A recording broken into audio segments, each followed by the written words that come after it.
I know Megan and I had serious anxiety about buying our first one, and then we're like, how do you do that without any of your own cash? My first transaction was so cheap that it was like, I don't think I can borrow the money for this. So, but like as you start doing more deals, you start hearing people say, yeah, I did this without any of my own cash.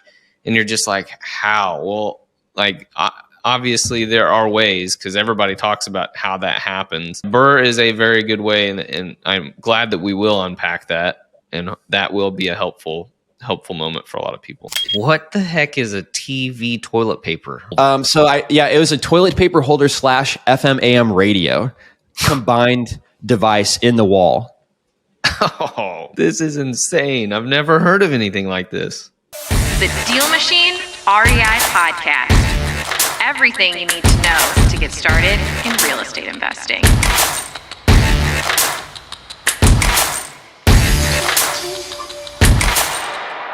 To be able to see how somebody reacts to your offer is an absolute advantage in your negotiation.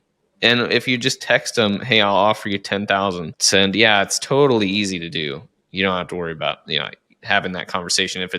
If you worry about having anxiety talking to people, just text them, because you don't have to do anything. But I feel like I always have anxiety where am I going to forget what to say? That's something that I feel like, but I just really focus on, let me not try to come into this conversation with everything that I want to say. Let me just present the facts as I thought about this, and then just see what they say, and be open to the conversation going anywhere, with the spirit of just being curious about how they're thinking about things and being helpful. Do you ever ask, like, why do you want to sell this house? Why do you have of course. I always ask why they want to sell the house. That's like at the very beginning, if possible. Right. Yeah. To me, that's always a good introduction into how this conversation is going to go. Because sometimes what I have seen is this last market it kind of created a monster in terms of sellers. Because every time I'd go to a semi-decent house that I'm like, this has potential for either flip or a very good BRRRR, you go there and you're like, so why do you want to sell the house? Well, the market's just really hot right now. And I'm like, this is going to be a tough conversation. Yeah. Now, hang on a second. A lot of what we're talking about to present this offer ends up requiring how to estimate rehab costs. And, that's going to be in a future episode. So I wanted to just let anybody know we're going to do that in about, 2 or 3 episodes from now. How to present the offer as well. We're going to do a deep dive on that in a future episode too. And there was one thing you said, Ryan. You said it could be a good BRRRR. And that, if you guys are just listening, that stands for buy, renovate the house, rent the house, and then refinance the house. So you get any money you put into it out, and then repeat. So then you have all that cash and you can go do it again and again. And with the same money, you can acquire a house that really costs you no money and then recycle it and do it again on a second and third house. So that's what Ryan meant by BRRRR: buy, rent, renovate, refinance, repeat. It is a very good tool in terms of getting properties. We all talk about didn't use any of my own money, and that just immediately, I know for me, I'm like, didn't use any of your own cash. How on earth did you do that? And I don't know if maybe that is the same with you, or if, I don't know what your first experience in buying was, but I know Megan and I had serious anxiety about buying our first one, and then we're like, how do you do that without any of your own cash? My first transaction was so cheap that it was like, I don't think I can borrow the money for this. So, but as you start doing more deals, you start hearing people say, yeah, I did this without any of my own cash. And you're just like, how? Well, obviously there are ways, because everybody talks about how that happens. BRRRR is a very good way, and I'm glad that we will unpack that, and that will be a helpful moment for a lot of people. On the theme of the episode, I wanted to give the very best story and the very worst story that I've had on the phone that I think you'll get a kick out of. So, and I would welcome you to do the same. I would love to hear some of these stories for yourself. So I got a good one. One of the very easiest, best calls, easiest thing in the world was my very first house that I bought through marketing. So I found the house, it was run down. I had sent the owner a postcard that says, would you be interested in selling your house?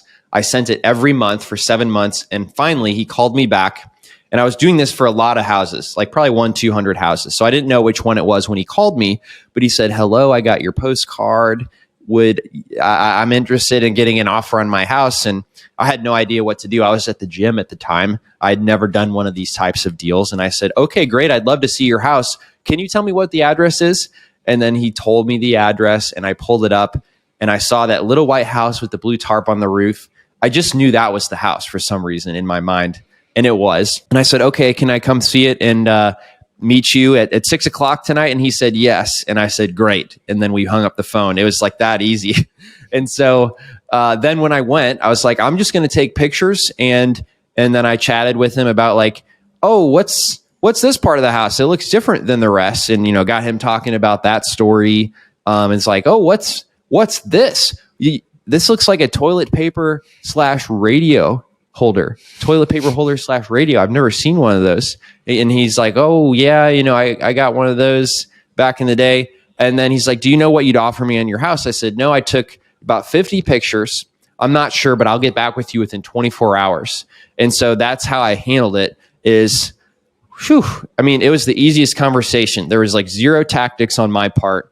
It was just purely focused on like, what's the next thing I need to do to help this person? And if I don't know the answer, it's okay. I'm just going to say, I don't know. I'll get back with you in 24 hours. So those two things really made that call go smoothly. And he truly wanted to offer on his house. So that made it even smoother. And so that's an important thing to remember if you're getting somebody who's difficult on the phone is like, hey, maybe they really just don't need to sell their house right now. Right. The most difficult. Can I ask you one question real quick? Please. What the heck is a TV toilet paper? It was a toilet paper holder / FM AM radio combined device in the wall. Oh, this is insane. I've never heard of anything like this. I know. And I've seen stuff and I'm like, I can't let you go on without explaining what that toilet paper radio. I'll never forget it. I haven't been able to get it out of my mind since I saw it. I've never seen one again. My question is, did you get this house? Did you take it out? Do you have this in your personal possession? I did get the house. I did fix it up, and I do have it in my personal possession. Yes. Yeah. Oh, yeah. The toilet paper FM radio got ditched, but I still have the house. Jeez. They didn't make new ones of those, so I had to get rid of it. It didn't go with my new finishes on the inside. Could have been worth millions. And just so you know, I bought this house. I felt this crazy pit in my stomach because I was like, this guy's lived here for 40 years. I think I got an offer from $4,000. I was like, maybe I'll do 10. And then I remembered this one thing I heard that was like, if you don't feel really uncomfortable giving the offer that you're giving, you're not giving the offer low enough because even experienced investors, I was just talking with Ricky Grand, who's in Eugene, Oregon, and he's been doing this for 20 years. And he said himself, our numbers are always wrong. They're always wrong. Sometimes they're wrong in your favor, but most of the time they're wrong when you open up a wall and you see something that you didn't know was there and it's going to cost you extra money. So they've got to leave a healthy margin. And he said on like a $350,000, $400,000 house, they leave like 20% profit margin for them. And that way there's a margin of error and you're still okay if you find some unexpected costs. So remembering that, I was like, nope, not 10,000, 4,000. And he ended up accepting the offer. But that's something we can delve deeper into. I did want to say, when it comes to the phone, I had this really, really funny call from somebody who was very mad. He said, take me off your mailing list. And I said, sir, no problem. Just let me know your address and then I'll make sure you're taken off. And he refused. He said, you have my address. You don't need me to tell you my address. And it was very difficult to explain that I just market to a few different properties besides yours, not just yours. And I really don't know which one you own right now unless you tell me your name or you tell me the address. Yep. And so we went round and round. And I thought to myself, if he's so upset by getting a postcard, he must be really hurting somewhere else in his life. And so it finally came out that he's so mad because he's getting a divorce and he's getting tons of mail. And so I was like, oh, wow, I can see why that would be so frustrating. And I agreed with him, which is rule number 16 from Grant Cardone's Closer Survival Guide on page 94. But then I was like, do you think at some point you will need to sell the house to finish the divorce? And he said, yes, but not today. And I said, I totally get that. Listen, I would understand that that's a really tough situation to go through. And if it's okay with you, like, when do you think that might be that you would want to sell your house? Would an offer be helpful? And somehow we got around this really agitated feeling where he felt people were preying on him, like in a bad way, preying like a animal would do with its talons, creatures of prey. Not praying for them. Right. But I switched it to praying for him. That was the key. No, I just thought that would be funny to say. But vibe, definitely for sure. And so, I didn't end up doing that deal, but I was really proud of the way that phone call got turned around. And that's the point of this podcast episode. So I wanted to share that as my worst, but one that got turned around. Thanks for listening to the DealMachine Real Estate Investing Podcast. Please leave us a review and follow along wherever you're listening to your podcast.